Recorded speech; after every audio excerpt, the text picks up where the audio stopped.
It's a good question. There are both tactical and strategic, or even one may say philosophical reason behind that.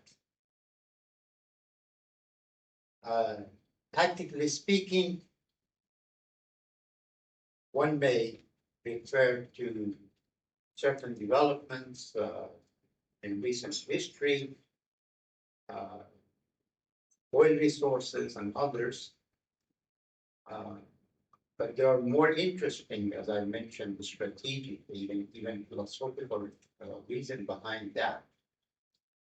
Cold War mentality would be mentioned as one of the reasons. Uh, as you know, there is a huge military industry in the West, especially in the United States.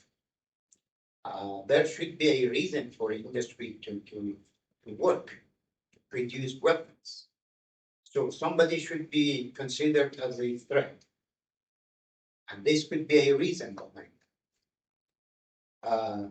Another one would be demonizing a nation, another country. When you demonize a country, a nation, you will make it much more easy to target. So demonizing could be another reason. But philosophically speaking, I wish to mention what Fareed Zakaria, the famous CNN anchor, has talked about.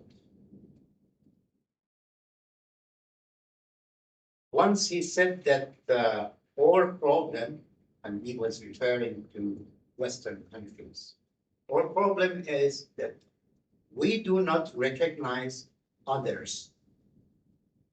So lack of recognition could be a philosophical reason behind this threat perception.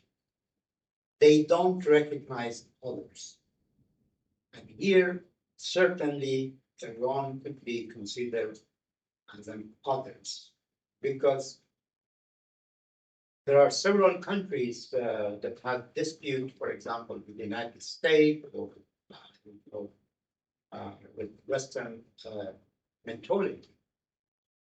But the different, when it comes to Iran, the difference is that Henry Kissinger has put it in the best way possible. He has said Iran is willing to be a cause who will have serious problem with them. If they decide to be a nation state, differences will be solved. So, as Henry Kissinger said, Iran is not only a nation state, it's a cause. And it's not because we have decided. This is history. This is civilization. We are not under the umbrella of the so-called nation state. This is a very new concept. Iran has ever been deep in the history and in the geography. That's why it's a cause. It's not simply a nation state. This and similar reason could be behind such a threat perception for Iran.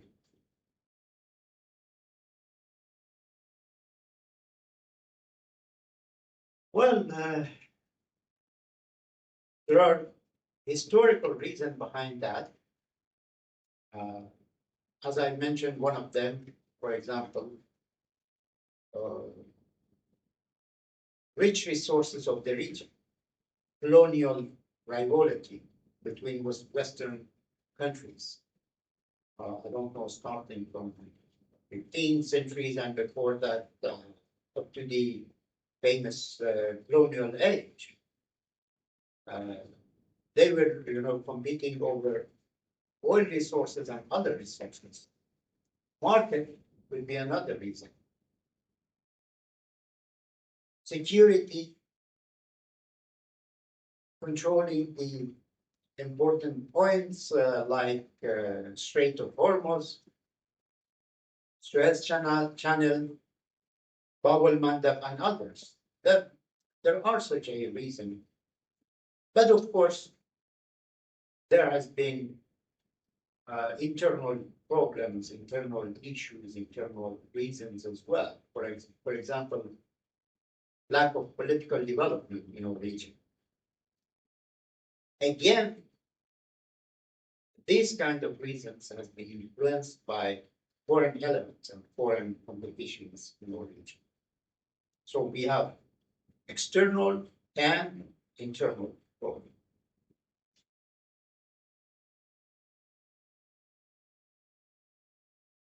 Well, of course, these are among main reasons of challenge between Iran and, for example, U.S. those close allies of the U.S. But not all the reasons. The point is that in the mentality of the Islamic Revolution, first of all, no matter what is the name, we have decided not to acknowledge apartheid. Therefore, from the very beginning, we refrained to recognize apartheid system in South Africa. Likewise, in the occupied Palestine too. So it's a policy that will be applied everywhere. Or we decided not to accept occupation. Again, it applies to Palestine and occupation of Palestine by Israel. To adhere to principles of international law. Again, here we have the question of occupation.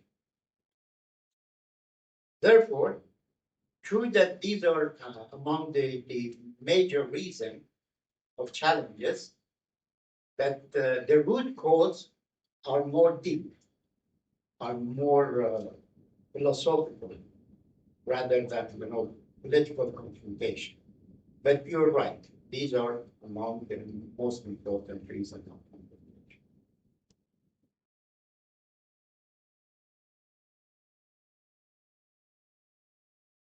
There have been many reasons for the aggression against my country. Let's not forget that in 1 year, this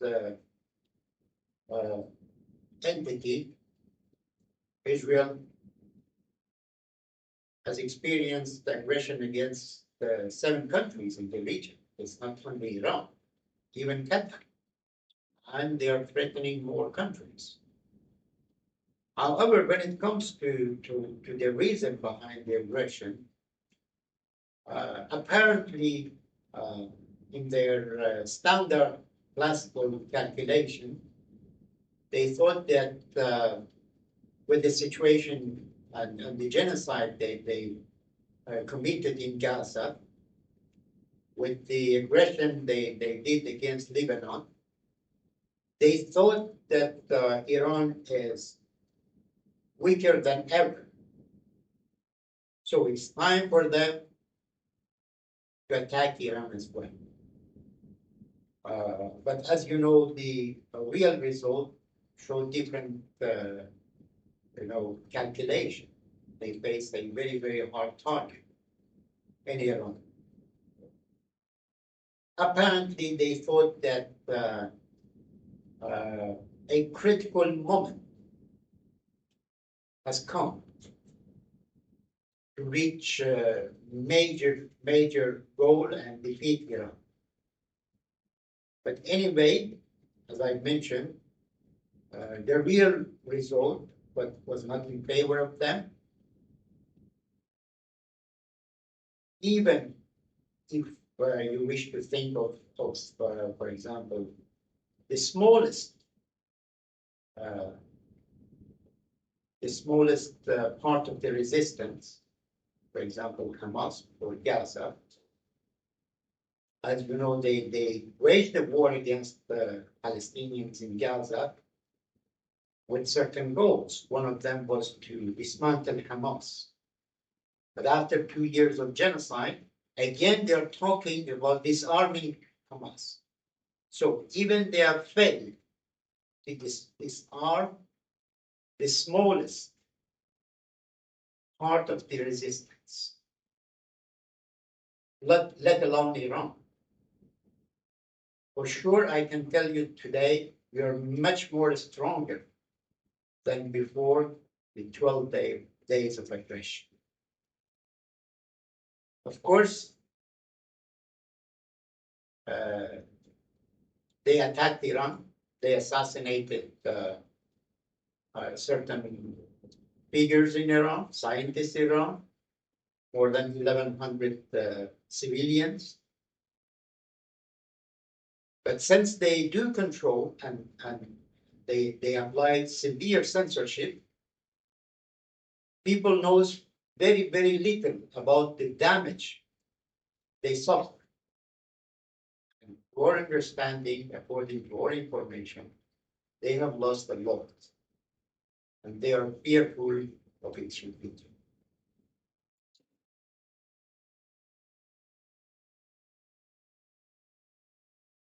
Good question. There are TV footage. First of all, from moments that, for example, U.S. Army is helping ISIS in Syria and escaping, certain anti-terrorism operation. But even before that, U.S. Secretary of State back then, Hillary Clinton, is on record saying that we created Al Qaeda in Afghanistan. Again, apparently it's Donald Trump himself on record saying we helped ISIS, blaming Biden or others, I don't know, Obama. So it's more than evident who created and who benefited. Let's get back to what I already explained. If U.S. advantage is military and security, it has to securitize everything. It has to make security challenges for everybody. Then it will be clear who will benefit. Of course, that would be the United States of America. But unfortunately, it is unfortunate that countries will be destroyed, like what happened in Syria, happened in Lebanon, in Iraq, and others. It's quite true.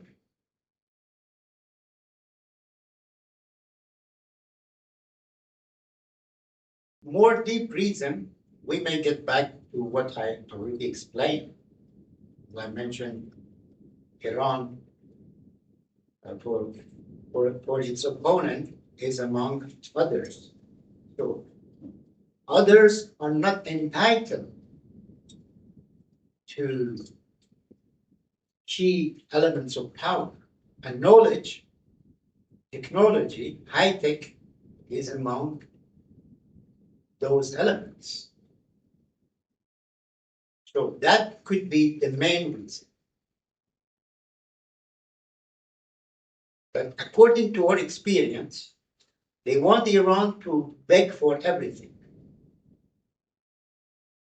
We have the record during our negotiation with the E3.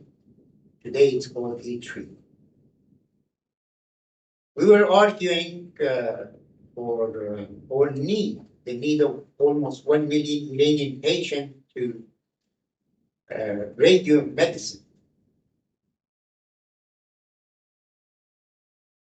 They said, okay, you should forget about enrichment, and then we will consider, not offering you, we will consider possibility of offering you medicine. These are the reasons, these are among the reasons that, first of all, they resist and they press Iran to prevent it from acquiring such kind of technology. And while on the other side of the coin, we are insisting on that. However, according to various IAEA reports, under the nuclear deal JCPOA, we have been fully adherent to the term of the agreement. So this very experience shows that if there could be a well-negotiated agreement, Iran has ever been and still is ready to abide by the term of the negotiation. The chance is still there, but the other party may be prepared, like other situations, may prefer to securitize the situation. And as they did in 2018, leave the negotiating table. They have bombarded some of our facilities illegally against the whole international law instruments. But the knowledge is there. Most of the facilities are untouched. And technically speaking, we are in consultation with the IAEA to find solutions, because this is an unprecedented situation. We are trying to find a solution, a technical solution for international monitoring, and of course, at the same time, preserving our right to develop these peaceful solutions. Thank you for your answers. Thank you for this interview. Thank you very much, Mr. Abdallah. Muchas gracias.